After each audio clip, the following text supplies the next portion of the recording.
সকল ধর্মের যেমন পবিত্র গ্রন্থ থাকে, তেমনি হিন্দু ধর্মেরও পবিত্র গ্রন্থ হল শ্রীমদ্ ভাগবত গীতা। গীতা হল হিন্দু ধর্মের প্রাণস্বরূপ। বর্তমান বিশ্বের এক জ্বলন্ত সমস্যা হল ডিপ্রেশন বা মানসিক হতাশা। আর এই দেশেরও এক বড় অঙ্কের মানুষ কোনো না কোনোভাবে এই মানসিক ব্যাধির শিকার, অথচ বেশিরভাগ মানুষ জানেই না যে এর ঔষধ আমাদের কতটাই না কাছে আছে। গীতাই হলো সেই বিশল্যকরণী যা সমস্ত রকম মানসিক ব্যাধি দূর করতে সাহায্য করে। তবে গীতায় ভগবান শ্রীকৃষ্ণ এবং তৃতীয় পাণ্ডব অর্জুনের যে গভীর আধ্যাত্মিক কথোপকথন আছে, তার মর্মার্থ বোঝার ক্ষমতা সকলের নেই। গীতার গুরার্থের সহজ ব্যাখ্যা দিয়েছেন ঠাকুর শ্রী শ্রী রামকৃষ্ণ পরমহংস। সেটি আজকের ভিডিওর আলোচ্য বিষয়। ঠাকুর বললেন, নিষ্কাম কর্ম অর্থাৎ অনাসক্ত হয়ে কর্ম করা। অনাসক্তির তিনটি লক্ষণ আছে: ইন্দ্রিয় সংযম, নিরহংকার, শ্রীকৃষ্ণের ফল সমর্পণ। নিরহংকার ব্যতীত ধর্মাচরণ হয় না। গীতায় আছে, প্রকৃতে ক্রিয়মানানি গৌণে কর্মাণো সর্বস্ব অহংকার বিমূঢ়াত্মা মন্যতে। তারপর সর্বকর্মফল শ্রীকৃষ্ণে সমর্পণ। গীতায় আছে, যত করোষি যদন্নাসি যজ্জুহসি দদাদি যত যত তপস্যসি কৌন্তেয় তৎ কুরুষ্য মদপর্ণম। নিষ্কাম কর্মের এই তিনটি লক্ষণ। ইন্দ্রিয় সংযম করার অর্থ হলো ইন্দ্রিয়ের ওপর নিয়ন্ত্রণ করা। আমাদের ইন্দ্রিয়গুলি যেন কোনো ব্যক্তি অথবা বস্তুর প্রতি অতিরিক্ত প্রভাবিত না হয়।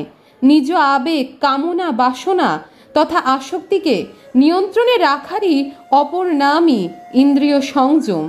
অহংকার এবং আসক্তি ত্যাগ না করলে কখনোই ধার্মিক হওয়া যায় না। ঠাকুর বললেন, সাংখ্য দর্শন বলেছেন, ঈশ্বরা সিদ্ধে, ঈশ্বর আছেন এ প্রমাণ করার জো নাই। আবার বলে, বেদ মানতে হয়।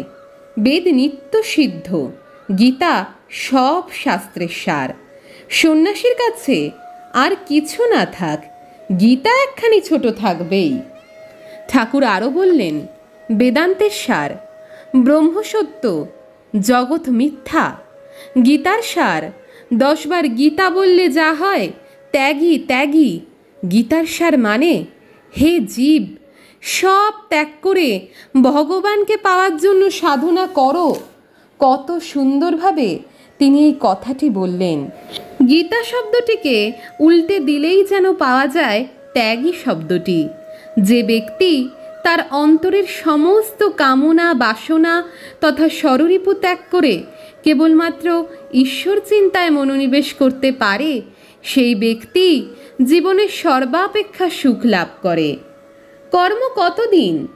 যতদিন দেহ অভিমান থাকে, অর্থাৎ দেহই আমি এই বুদ্ধি থাকে। দেহে আত্মবুদ্ধি করার নামই অজ্ঞান। দেহ আসলে একটা খোলস।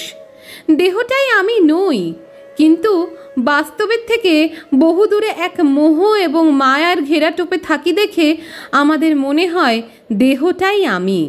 আসলে প্রকৃত আমি হচ্ছে আমার অন্তরাত্মা। এই নশ্বর দেহ একদিন পঞ্চভূতে বিলীন হয়ে যায়, কিন্তু নিজের অন্তরাত্মাকে পরিশুদ্ধ ও পবিত্র করার মাধ্যমে আমরা যে কর্ম করে যাই, তার অস্তিত্ব থেকে যায় আমাদের মৃত্যুর পরেও।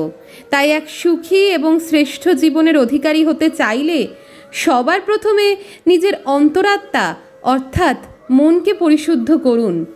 দেহটি শুধুমাত্রই নিজের অন্তরাত্মাকে প্রকাশ করার নিছকই এক যন্ত্র মাত্র, এর বেশি আর কিছুই নয়। ঠাকুর বললেন, গীতায় আছে যে ঠিক ভক্ত সে চেষ্টা করলেও ঈশ্বর তার সব জুটিয়ে দেন। যে ঠিক রাজার বেটা সে মাসোহারা পায়।